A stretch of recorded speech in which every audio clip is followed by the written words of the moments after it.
जबरिया हो भोले बाबा जोगिया हो राम।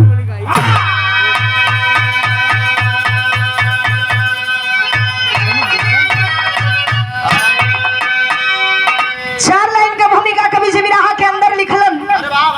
बात उसमें के बतावल गई चौने समय सत्यवादी राजा हरिश्चंद्र जी सर पे सेहरा सजा करके हाथी घोड़ा से बारात सजा धजा के गर्मी का महीना बरतिहन के लेके चलल हुन। वो समय के बात निकल गई जैसे आज आप लोग बारात लेकर के बोगना के धरती पर अली पैसा लेला।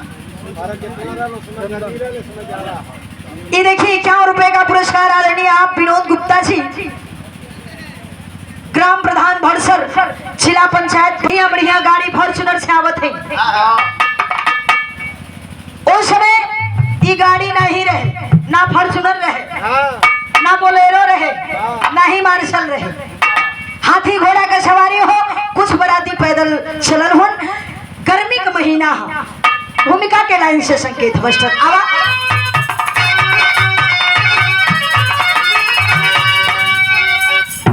तो स्वर्ग से सज गई थी अयोध्यापुरी, कुंजरमणि महलों का श्रृंगार था। गा रही कोकिला रंग बिरंगी चमन, मस्त मधुकर बहारों का अंबार था।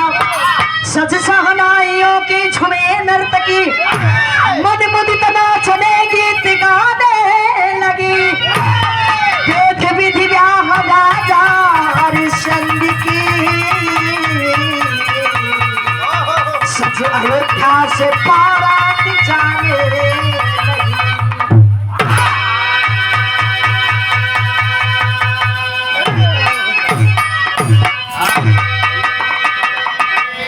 ए बाबू अयोध्या से बारात सजा रहा के सत्यवादी राजा हरिश्चंद्र जी चलल हुन रानी सभ्या से ब्याह करे बदे।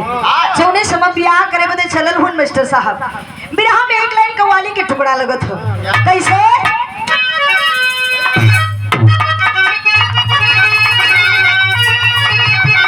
बाबा बाबा तो जमाने में कहीं, जमाने में कहीं टूटी हुई तस्वीर बनती है। तेरे दरबार में मौला बिगड़ी हुई तकदीर बनती है। दोनों मस्जिद लोग ढा लेता। मालिक का बंदा जाके मालिक के दरबार में अर्जी किया है, अरदास लगाया है। क्या तो तेरे दरबार का, तो तेरे दरबार का, तो तेरे दरबार का मालिक करीना हम भी देखेंगे। तेरे दरबार का मालिक करीना हम भी देखेंगे।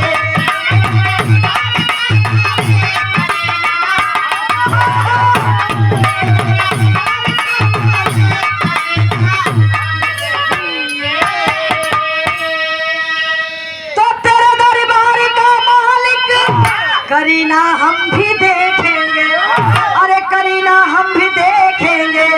अगर मर्जी हुई मालिक तो मदीना हम भी देखेंगे। अगर मर्जी हुई मालिक तो मदीना हम भी देखेंगे।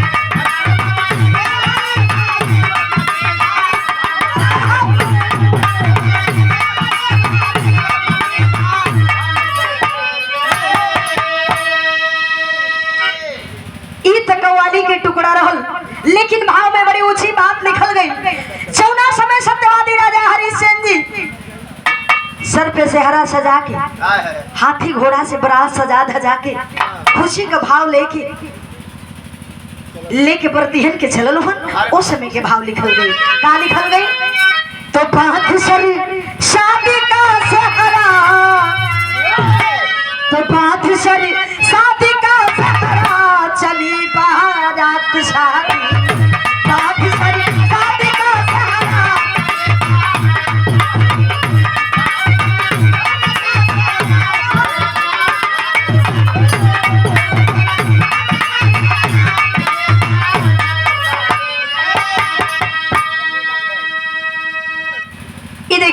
भैया प्रमोद राजभर जी आपकी ओर से 21 रुपया का पुरस्कार, आपके प्रणाम, सब बहन के प्रणाम स्वीकार हो। तो पाथ सर शादी का सहारा, चली बारात शादी में, अरे चली बारात शादी में, सजावटी सजावटी हाथी घोड़ों की रे बबीता, सजावटी हाथी घोड़ों की रे बबीता शादी में।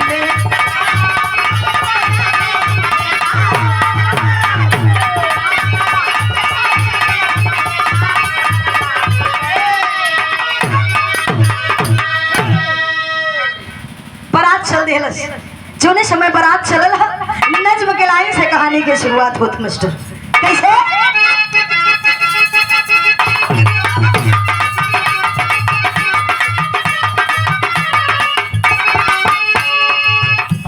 मंजिल दूर हो, सफर दूर है, पैदल जाना है।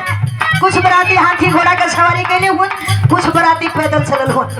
जे बराती भाई हाथी घोड़ा पे बैठल है वो तो बड़ा मजे में बा। गर्मी के महीना कम से कम जमीनिया जवन तपत हो से तो बचल है, लेकिन जे बराती भाई पैदल चलल है ओके ढेर तकलीफ। कहानी की शुरुआत होती है कैसे? मंजिल दूर, मंजिल दूर गर्मी धूप पैदल जाना है, मंजिल दूर गर्मी धूप पैदल जाना है, मिली एक बाग वही दोपहरी बिताना है।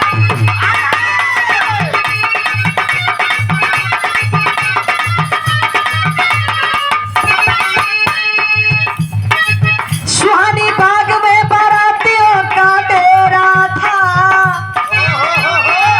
सुहानी बाग में बारातियों का डेरा था, पेड़ के ऊपर एक गिद्ध का बसेरा था।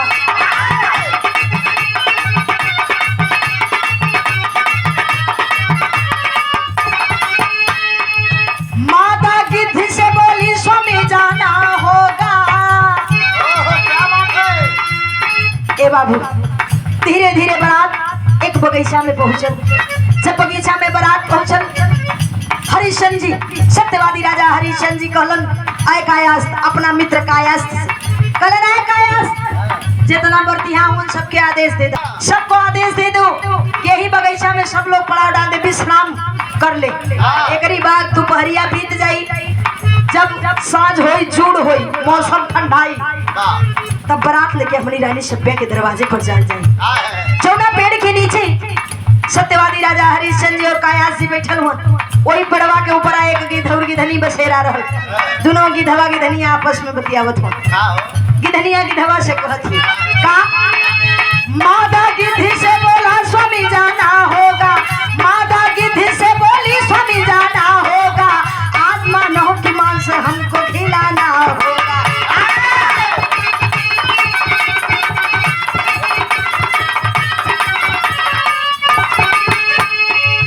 गिद्ध बोला है रानी खोज कर हम लाएंगे, गिद्ध बोला है रानी खोज कर हम लाएंगे, अयोध्या के राजा की मांस हम खिलाएंगे।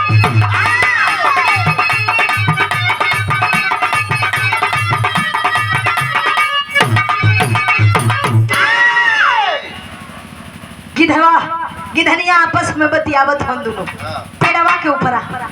गिधनिया कलश है सैया देखत हुआ हाई तमाम पराती जे देहरे सुतल है तेहरे सुतल है, केहू बर्तिहन के होश खबर नहीं है। तो जानत हुआ ना हम गर्भ से ही पेट से ही आज हमार ढेर दिन से मानव के मांस खाए के इच्छा कैले रहल। तो ये सैया हाई तमाम बराती सब लोग सुत गल हुन, यही में से कोनो बर्तिहन के पकड़ के मार के दिया के ओकर मसीहा खिया देता तो हमार इच्छा पूरी हो जाती। अरे वाह, लड़कवा के लार में हमार होने वाला बच्चा लड़ चुहना नहीं होता। आए है रे बाबू जौने समय इतनी बात गिधवा सुनलस, गिधनिया से कलश खा खा के हंस के कलश गिधनिया से ए गिधनी रानी हाई आम मानव के बीच में का रखल है? अगर मानव का ही मांस खाए के हो तो सत्यवादी राजा हरिश्चंद्र जी के मांस खा, ताकि हमनी के होखे वाला बच्चा सत्यवादी और बलशाली होई। जौने समय इतनी बात वो गिधनिया सुनलस हे बाबू बड़े आवाज मन से कहती है कि ये सैया आज तो सत्यवादी राजा हरिश्चंद्र जी सर पे सेहरा सजा करके हाथी घोड़ा सजा धजा करके रानी शब्या से ब्याह कर जाथुन। कैसे सत्यवादी राजा हरिश्चंद्र जी के मांस हम खाई। उस समय गिधवा कलश एक गिधनी रानी दोपहरिया बीते दा साँझ होए दा राजा हरिश्चंद्र जी की मौत हो जाई। मौत हो जाई आया है रे सैया सत्यवादी राजा हरिश्चंद्र जी की मौत हो जाई। कैसे हो जाई? अरे वाह कैसे सत्यवादी राजा हरिश्चंद्र जी की मौत हो जाई? उस समय गिधवा गिधनिया से बतावत था कि राजा के मौत कैसे हो जाएगी। हम एक लाइन गीत लगत है मस्टर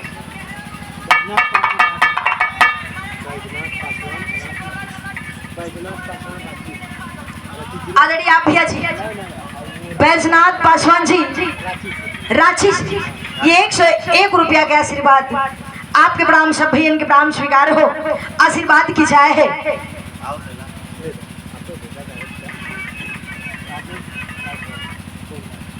ऑलरेडी आप भैया राजेश राजभर जी पगना के धरती से ये 101 रुपया के आशीर्वाद आपके प्रणाम सब भैया के प्रणाम स्वीकार हो। मस्टर साहब विराम में एक लाइन गीत लगत है।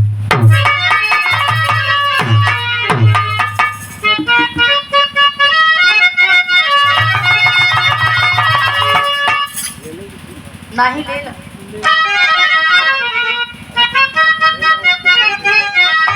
बाबा बाबा बिहार में बड़ी पुरान गीत लगल। कवन गीत लगल? अरे यही कही जिया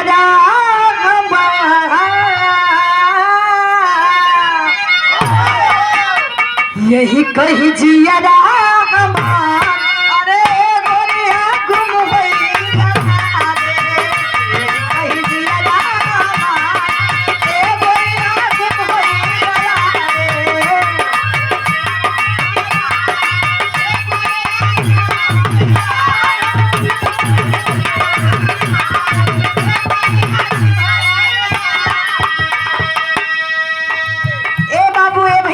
गीत के लाइन रहा। लेकिन गिधवा गिधनिया से बतावत है गिधनी रानी जानत हूँ सत्यवादी राजा हरिश्चंद्र जी मर गई है।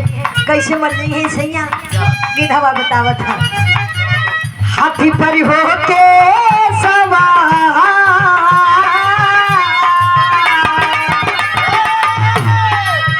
हाथी पर हो के सवार कि राजा द्वार पूजा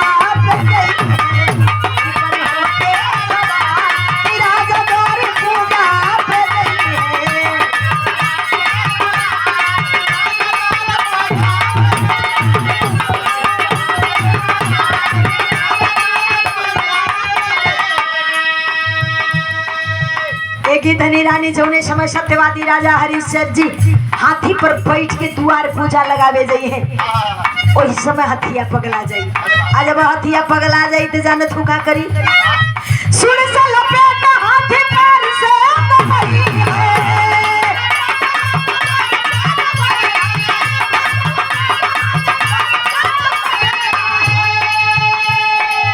मर जाई है राजा बाजा बंद हो जाई है बंद हो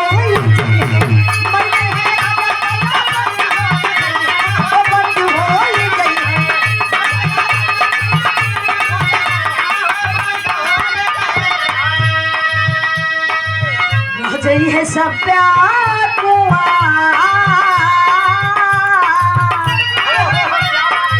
रह गई है सब प्यार कुआर कि राजा द्वार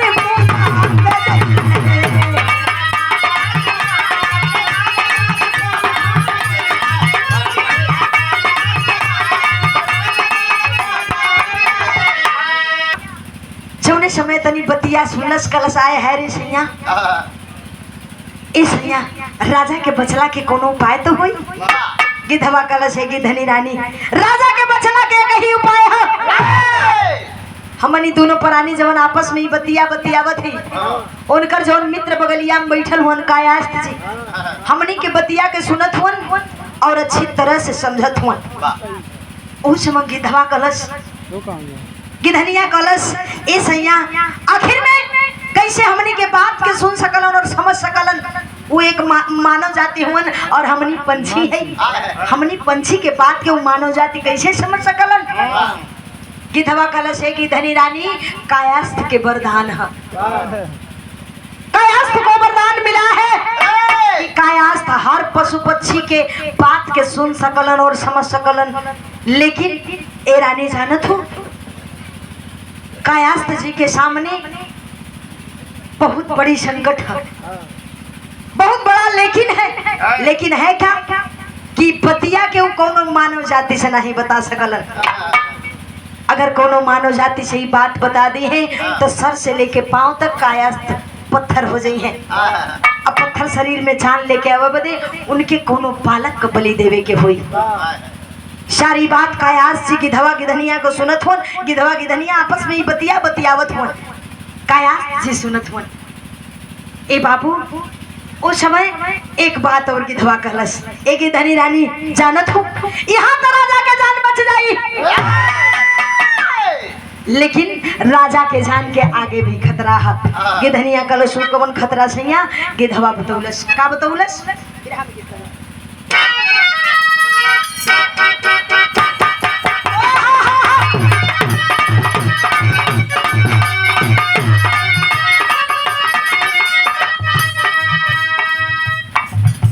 बिरहा में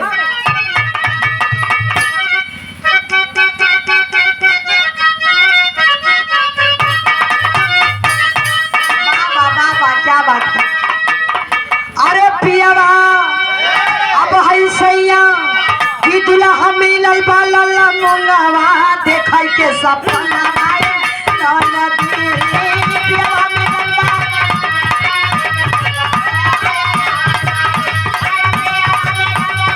क्या बात है?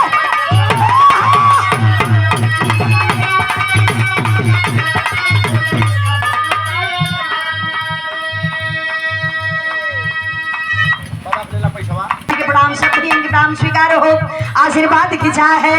लेकिन गिधवा कलश की धनिया से की धनी रानी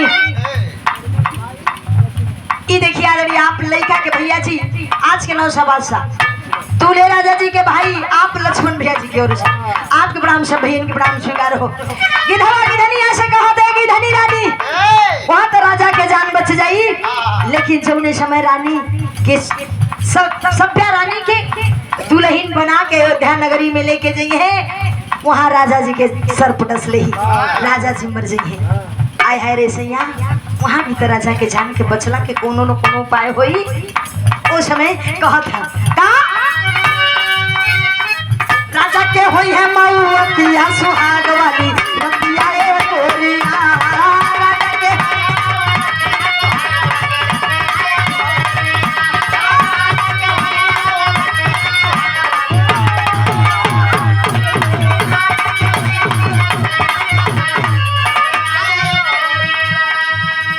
सजिया चढ़ती का दिमाग भी सधरिया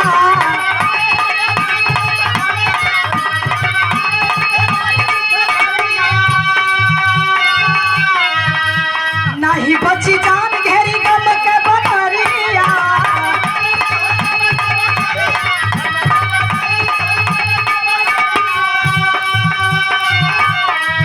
अरे नहीं लगी ओहो नहीं लगी कोई कमतिया सुहाग वाली रतिया ए गोरिया।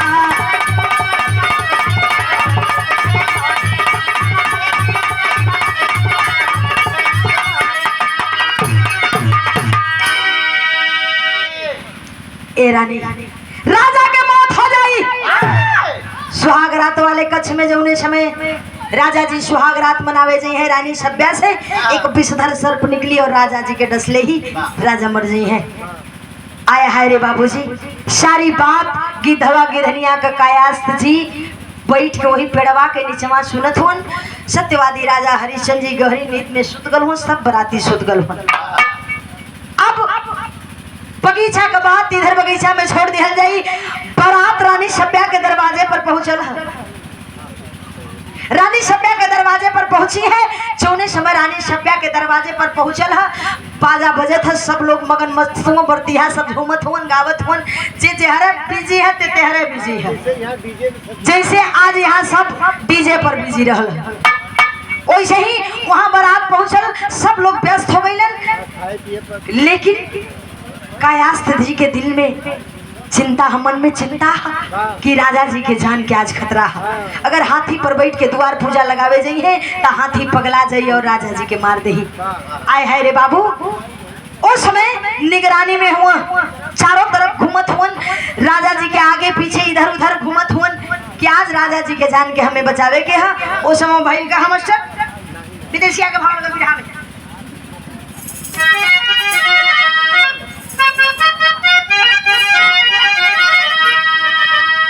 अरे गिधवा की बतिया से थड़ के लछतिया हो विधना के ऐसने विधनवाए बिताऊ राजा के बरतिया कुंवरवा पे आई गईली और मिलना कयस्ती के चयनवाए बिताऊ राजा हरिश्चंद्र जी से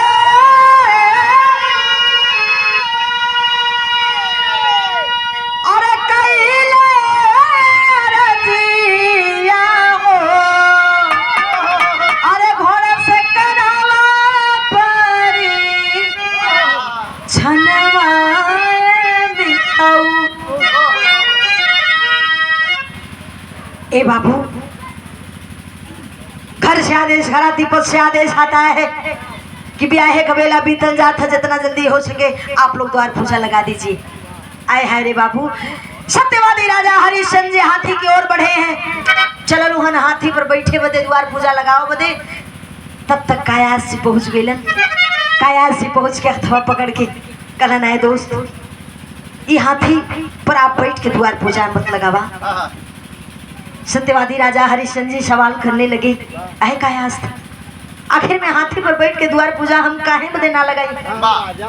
हम राजा हैं और राजा तो हमेशा हाथी पर ही सवारी करता है, तो हाथी पर हम काहे बदे द्वार पूजा न लगाई।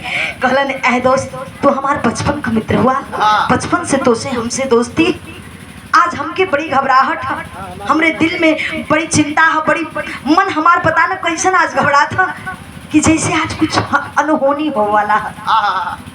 ते राजा साहब, आप हाथी पर मत बैठिए, अगर आपको द्वार पूजा लगाना है तो घोड़े पर बैठ के द्वार पूजा लगा दीजिए। आया है रे बाबू, अपने दोस्त की बात मान गए, कायास्थ की बात को मान गए। कहला, नहीं दोस्त, तो हमारे बचपन का मित्र हुआ, अगर तो हर मन घबरा था, दिल घबरा था, तो ठीक है, हम द्वार पूजा ना लगाई हाथी पर बैठ के। चला ठीक है, घोड़ा लेकर आओ, हम घोड़ा पर बैठ के द्वार पूजा लगाएंगे। घोड़ा सामने आ गई, राजा जी के घोड़ा पर सवारी कर लिए, द्वार पूजा लग गई। आज हिंदू रीति रिवाज के अनुसार रानी सभ्या के मांग में सत्यवादी राजा हरिश्चंद्र जी सिंदूर भर देलन, अपन दुल्हन बना लेलन, बिरहा शैली में भाव दिहल गई। मास्टर साहब कैसे?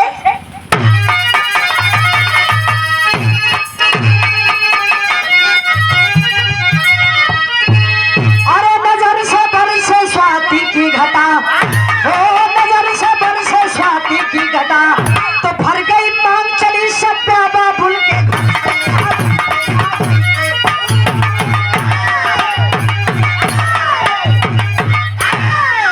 नजर से बरसे स्वाति की घटा, भर गई मांग चली सभ्या बाबुल के घर से। नजर से बरसे स्वाति की घटा। ए बाबू, सिंदूरदान हो गल, रानी सभ्या के अपन दुल्हन बना के सत्यवादी राजा हरिश्चंद्र जी अयोध्या नगरी में लेके आए हैं। बारात लौट के जौने समय अयोध्या नगरी में आई है, अयोध्या नगर के वासियन के कोनो खुशी का ठिकाना नहीं है देसी भैया। दुल्हन जौने समय अयोध्या नगरी में आई है, सब लोग मगन मस्त हुआ, झूमत हुआ, गावत हुआ, केहू के बिल्कुल कोनो है ना। यहाँ भी कायास जी के फिक्र चिंता कि वहां तो राजा के जान बचा ले ली, लेकिन ऐ मालिक, ऐ प्रभु, सुहाग रात वाले कमरा में हम राजा साहब के जान कैसे बचाई, वहां हम कैसे पहुंचब? ए बाबू, मालिक की मर्जी देखिए, सत्यवादी राजा हरिश्चंद्र जी कायास जी के पास में अलन, कहलन आए कायास, आए दोस्त, तू हमारे बचपन का मित्र हुआ, तो हमारा विचार है कि हमार सुहाग रात वाला कमरा आप सजाएंगे,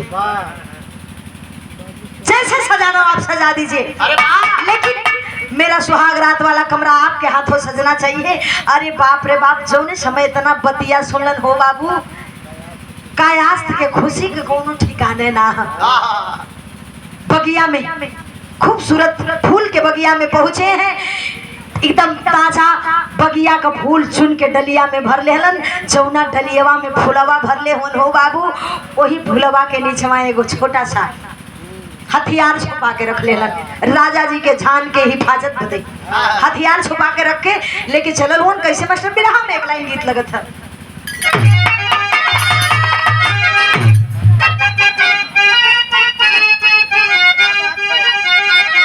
अरे हमारी पैजे हो, हमारी पैजे बुरा जकीरा चलाता, हमारी पैजे बुरा जकीरा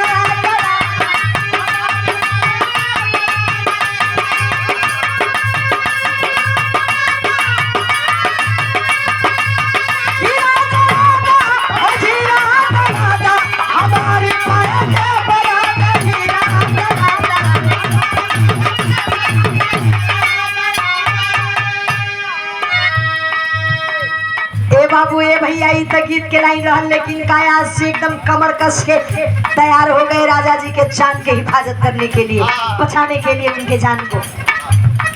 चलल हुन, जौने समय कमरा में पहुंचल हुन, कमरा सजावे लगल। अरे कमरी कस के,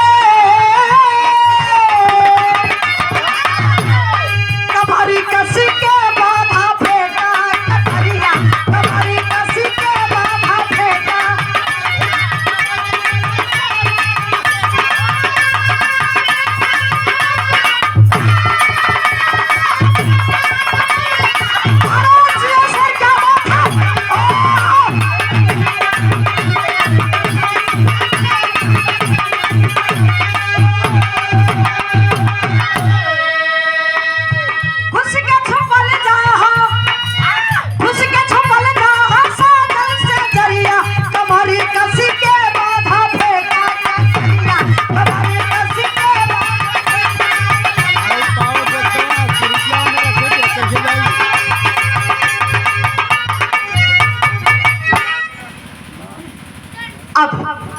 ए बाबू शुभ घड़ी आई, छूना शुभ घड़ी के सत्यवादी राजा हरिश्चंद्र जी के बेसब्री से इंतजार रहल।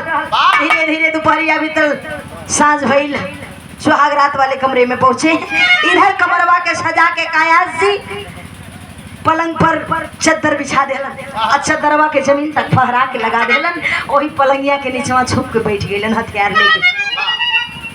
समझाने राजा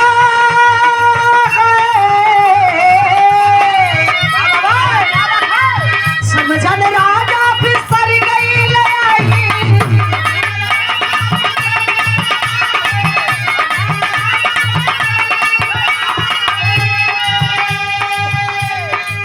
सब दुल्हनिया घूंघटवा उठाई, सब दुल्हनिया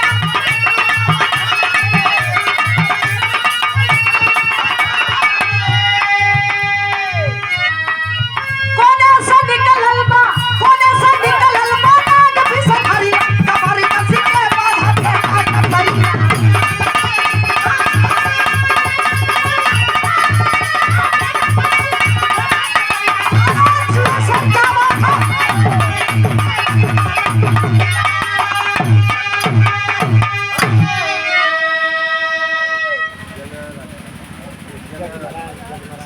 आदरणीय जगनारायण राजभर जी, आपकी ओर से बहुत बहुत रुपया से सम्मान, आपके प्राण सभ्य इनके प्राण स्वीकार हो। और ये 51 रुपए का पुरस्कार आज के नौसा बादशाह दूल्हे राजा जी के भतीजा जी की ओर से मुन्ना के हमारी तरफ से आशीर्वाद, भैया के प्राण सभ्य इनके प्राण स्वीकार हो, आशीर्वाद की जाए है। सत्यवादी राजा हरिश्चंद्र जी सुहागरात वाले कमरे में पहुंचे, पलंग पर बैठलन, रानी सभ्या से बात करत हो। आपस में दोनों पति पत्नी बात कर रहे हैं। धीरे धीरे काफी रात हो गई, गहरी निद्रा में दोनों पति पत्नी सो गए। सत्यवादी राजा हरिश्चंद्र जी और रानी सभ्या दोनों प्राणी जब गहरी निद्रा में सुत गईलन हो बाबू, कुछ देर रात गई, एक विषधर सांप उसी घर में निकलता है फुफकारते हुए। सत्यवादी राजा हरिश्चंद्र जी के पलंग की ओर बढ़ल, सोने समय पलंग की ओर बढ़ा है। कायास जी के नींद नहीं आंखी पर, राजा जी के हिफाजत में पलंग के नीचे झुक के बैठल हुआ, चारों ओर निगरानी रखत हुन, निगाह इधर उधर घुमा रहे हैं। तब तक अचानक निगाह वो विषधर सांप के ऊपर पड़ल। सोने समय विषधर सांप के ऊपर निगाह पड़ल, निकाल लिए हथियार राजा जी के हिफाजत के लिए। कैलन का अरे माँ, अरे मारा कटार, तुम्हारा कटार दाग गए लगाई,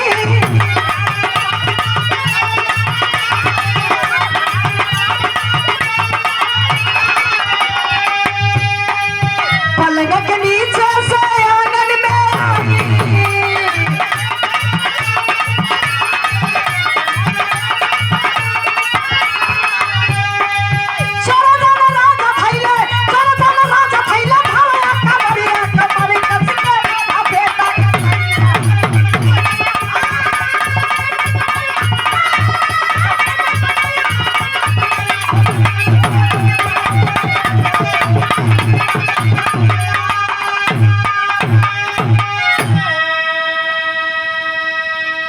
निकाल लेलन हथियार, निकाल के वो विषधर सांप के ऊपर चला दिए हैं। दो खंड में विभाजित हुआ है। जोने समझ सपवा के ऊपर हथियारवा चलोलन हो बाबू, खून का फुहारा, खून का छींटा उड़ा है, उड़ के जाके राजा साहब के गलिया पर पड़ गई। और जब गाल पे पड़ल ह तो राजा जी के ठंडक महसूस हो भइल है। चकपका के चौहा के आँख खुलल, सोने समय आंख खुलल है, चारों ओर घर के इर्द गिर्द कोने देखने लगे, देखत कौन कि कोई मेरे सुहाग रात वाले मेरे कमरे में से निकल के भागा जा रहा है बाहर की ओर। पलंग से कूद गई, मार देलन छलांग, पलंग से छलांग मार के भरकवारी का धक पकड़ लेलन। अच्छा उन्हें समय भरकवरिया का पकड़ ले हुए। उस समय जब घुमौलन चेहरा हो बाबू, देखले मन की कायास्त के चेहरा को देख के हवा खो गई। अरे बाप रे बाप, मेरे बचपन का दोस्त, अरे मित्रा दोस्त, कहीं खाती रहिला इतनी आधी रात के सुहाग रात वाले कमरा में, एक दुल्हन के कमरे में, नई नवेली दुल्हन के कमरे में क्यों आए? चोरी करने के लिए आए कि राजा जी के जान को मारने के लिए आए? का करे बदे आयल हुआ? कैसी नीयत कि तोहार नीयत खराब हो गई? सवाल पे सवाल किए जा रहे हैं। अब कायास जी दोनों हथवा ऐसे ही पकड़ के निचवा मुड़िया कूद के खड़ा हुआ। अब का जवाब दे, का कहीं राजा जी से हम कैसे बताई? अगर हम सच्चाई बताई तो हमारी बदन सर से लेके पांव तक पत्थर हो जाई। अगर सच्चाई ना बताई तो राजा जी के निगाह में हम गिर जाएंगे। आखिर हम करें तो क्या करें? ए बाबू, अपने जान की परवाह न करते हुए सवाल पे सवाल जब सत्यवादी राजा हरिश्चंद्र जी करे लगलन हो, अपने जान की परवाह न करते हुए राजा हरिश्चंद्र जी से सच्चाई बतावे लगलन। कैसे बतौले मास्टर साहब? बिरहा में पटपट के भाव लगल।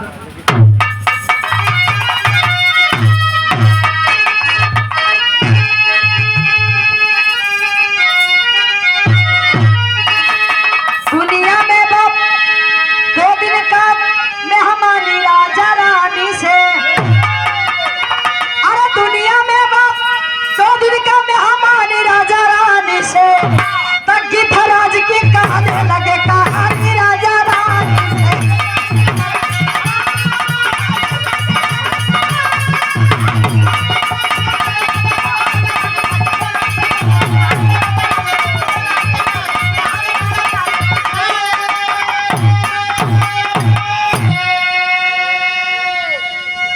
कायार से बस एक बात सत्यवादी राजा हरिश्चंद्र जी से कहलन, क्या है दोस्त, अगर हम सच्चाई बता दे तो ये हमार बदन सर से लेके पांव तक पत्थर हो जाई और एक पत्थर शरीर के जिंदा करे बदे तो के कोनो बालक के बलि देवे के वही बालक के बलि के देवा ओकरे खून से पत्थर के हमरे मूरत के न होई बात तब जाके हम असली तन के पाई तब तो अपने दोस्त के पैबा। सत्यवादी राजा हरिश्चंद्र जी जब इतना बतिया सुनलन कहलन, आए कायास अपनी चिगड़ी चुगड़ी बातें में हमें मत फंसाओ, हमके मत बहकाओ, हमके कुछ हो जाने की जरूरत नहीं, केवल आप सच्चाई बताओ कि सुहाग रात वाले कच्छ में क्यों आए। बतावत हो कैसे बतावत हो राजा साहब, अगर ना मनवा तो सुना। जौने समय बगीचा में बारात रुकल रहे, जौना पेड़ के नीचे हम और आप बैठल रही, वही पेड़वा के ऊपर एक गिद्ध और गिद्धनी के बसेरा रहन। वो गिद्धवा गिद्धनी आपस में बतियावत रहलन। का बतियावत रहलन बतावत हो।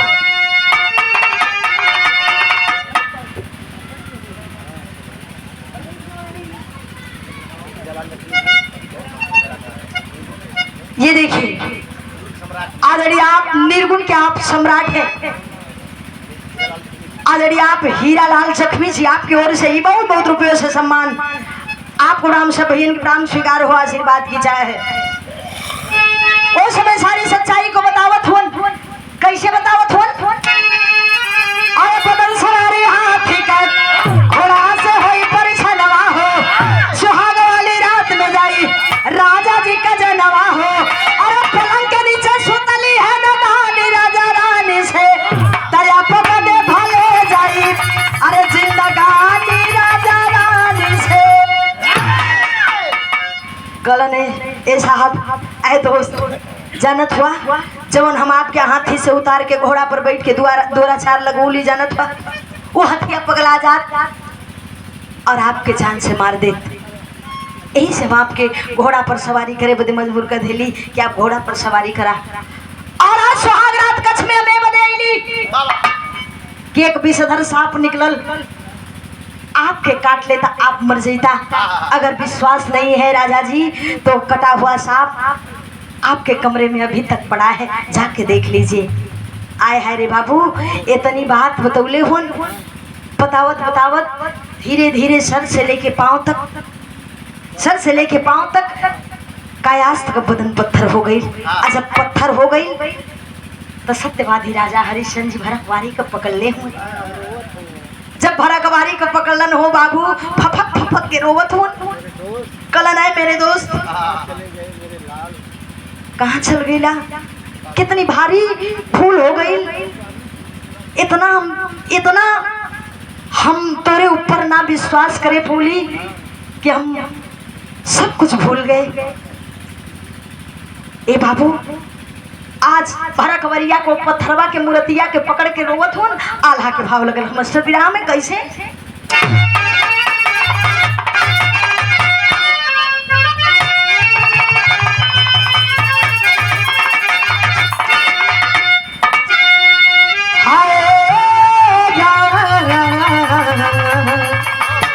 अरे पत्नी कायासी के पत्थरवा गोई गईले बाबू,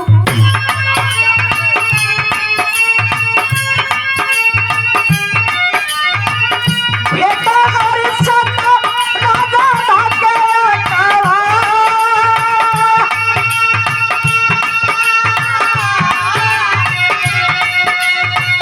तुम्हारी रहसान नहीं हमसे भूलई है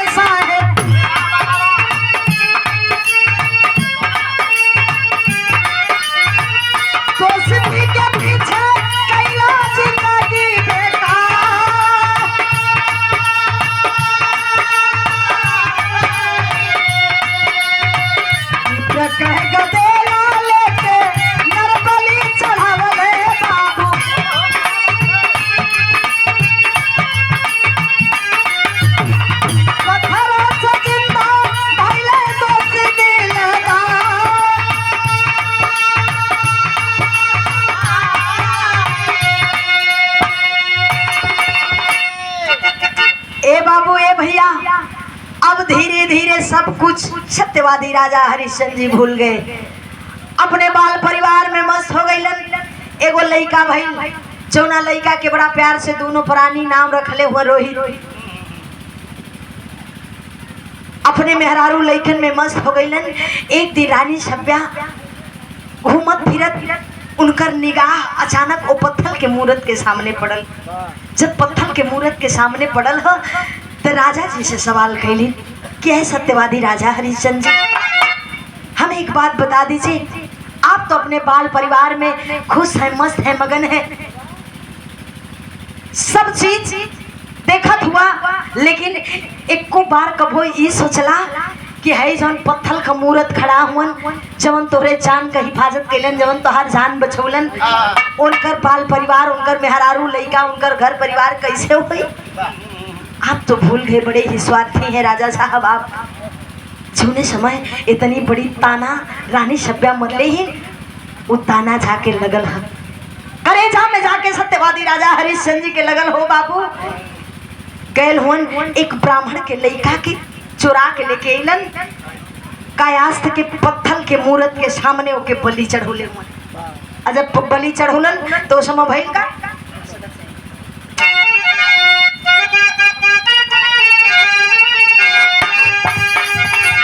धीरे धीरे बीतो कुछ दिन का समय, रोहित जन्म भइली गोद गुलजा,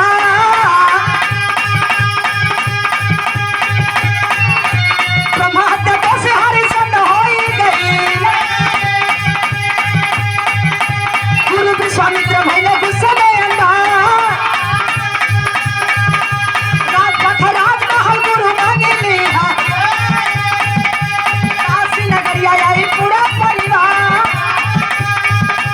वही सब पुत्र भरे कइले गुजरा, हमारे खटवा पे बने चौकीदार,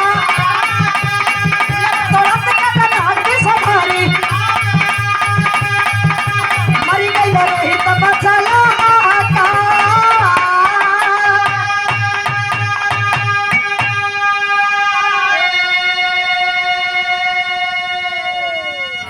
आय हाय रे बाबू, लिया के बलि जब चढ़ौलन, वही खून से पत्थर के मूर्त के नहौले हुन, तब जाके वो पत्थर शरीर में जान आई, कायास जी जिंदा भइलन। अब धीरे धीरे कुछ दिन बीतल, रोहित मुन्ना जब 5-6 वर्ष को हो गईलन, तब सत्यवादी राजा हरिश्चंद्र जी को ब्रह्म दोष लगा है, ब्रह्म हत्या लगल है। जब ब्रह्म हत्या लगल तो सपना में आके गुरु विश्वामित्र जी सपना में आके, क्रोध में आके सत्यवादी राजा हरिश्चंद्र जी से सब चीज दान में मांग लिए, घर द्वार बंगला हाथी घोड़ा सब चीज दान कर दिलन। दान करके अपना कल्लू टूम के हाथे बिका गईलन।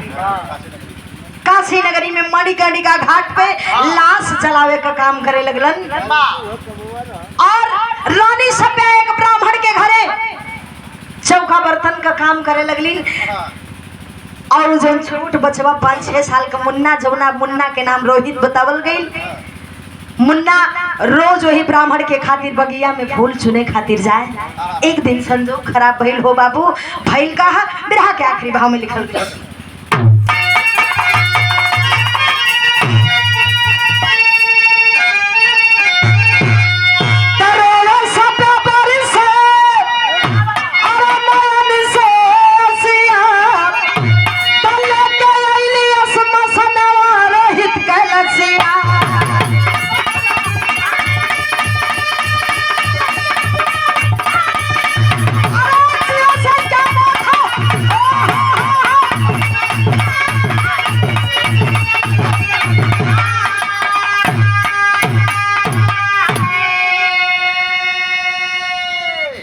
रोहित मुन्ना वही ब्राह्मण के खातिर बगिया में फूल चुने गए हुन। सुबह का बेला है, फूल तोड़त हुन, फुलवारी में हल्के एक सर्प निकला है, विषधर सर्प निकला है, रोहित मुन्ना के पैर में डस लेलस। जब रोहित मुन्ना के पैर में डस लेलस हो बाबू, रोहित दुनिया के छोड़ के चल बस। रानी सभ्या के बहुत बड़ा पहाड़ टूट पड़ल। राजा उधर लाश जलाने का काम करने लगे। और इधर छोट बचवा जो उनके जिंदगी का सहारा रहे रानी सभ्या के, वो इस दुनिया को छोड़ के चला गया। अब रानी सभ्या जब खबर लगी है कि हमारे बचवा के सांप डस ललस,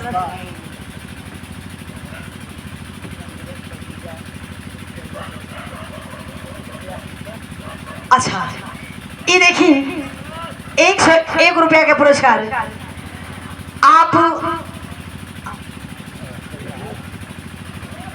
आज के नौशाबाद दूल्हे राजा जी के जीजा जी। अरे नहीं, कभी जी का जीजा हूँ।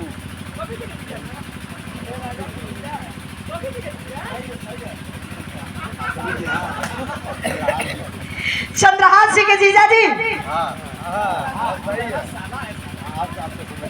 अच्छा ये देखिए आपकी ओर से ये 101 रुपए का पुरस्कार आपके प्रणाम, सब भीन के प्रणाम स्वीकार हो। बिहार के बड़े ही खूबसूरत कलाकार चंद्रहास जी आपकी ओर से 101 रुपया के पुरस्कार उनके जीजा जी की ओर से आपके प्रणाम, सब भीन के प्रणाम स्वीकार हो। आशीर्वाद की चाय है।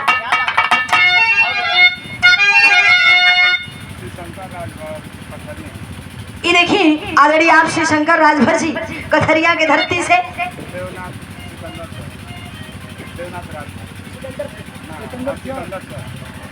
ये देखिए देवनाथ राजभर जी आप सिकंदर चंद 101 रुपया के आशीर्वाद आपके प्रणाम, सब भैन के प्रणाम स्वीकार हो।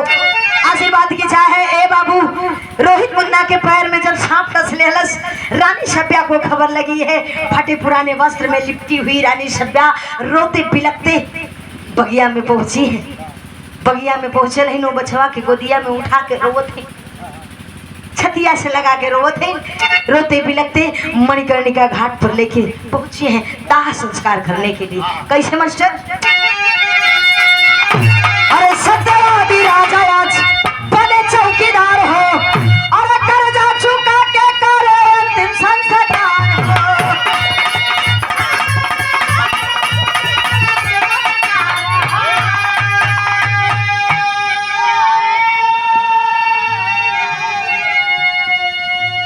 बहुत बहुत रुपया के पुरस्कार आप भैया जी की ओर से आपके प्रणाम, सब बहन के प्रणाम स्वीकार हो। तो भाई के अचरवा करी और चुकावे दसिया, तब लेके आइली असमा सदावा रोहित के नसिया।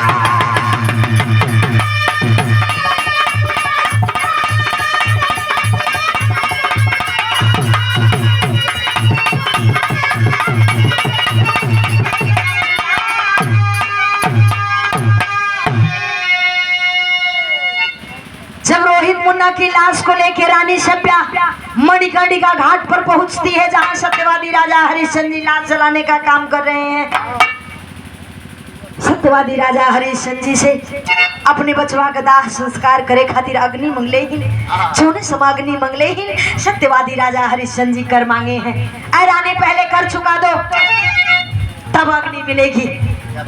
उस समय रानी कहली ने राजा साहब मेरे पास कर चुकाने के लिए कुछ भी नहीं है, मैं अपना सब कुछ खो चुकी हूँ सिवाय इस वस्त्र के। पकड़ लेती है साड़ी का आंचल फाड़ने के लिए चली है। कर चुकाओ बदे साड़ी का आंचल फाड़े बदे चलल ही। सत्यता को देख के इंद्रासन डोल गया। जब इंद्रासन डोलल है तो भइल का, और डगमग इंद्रासन उतरल स्वर्ग से विमानवा, और तीनों प्राणी धैले सीधे स्वर्ग में ठिकानावा।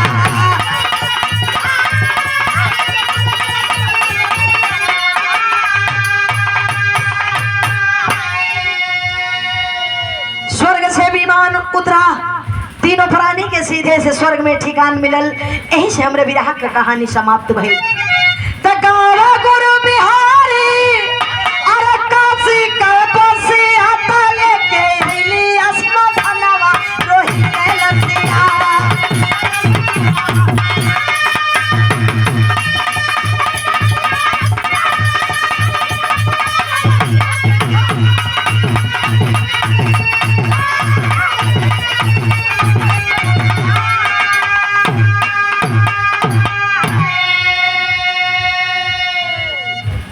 गुरु बिहारी से मंगल राम आधार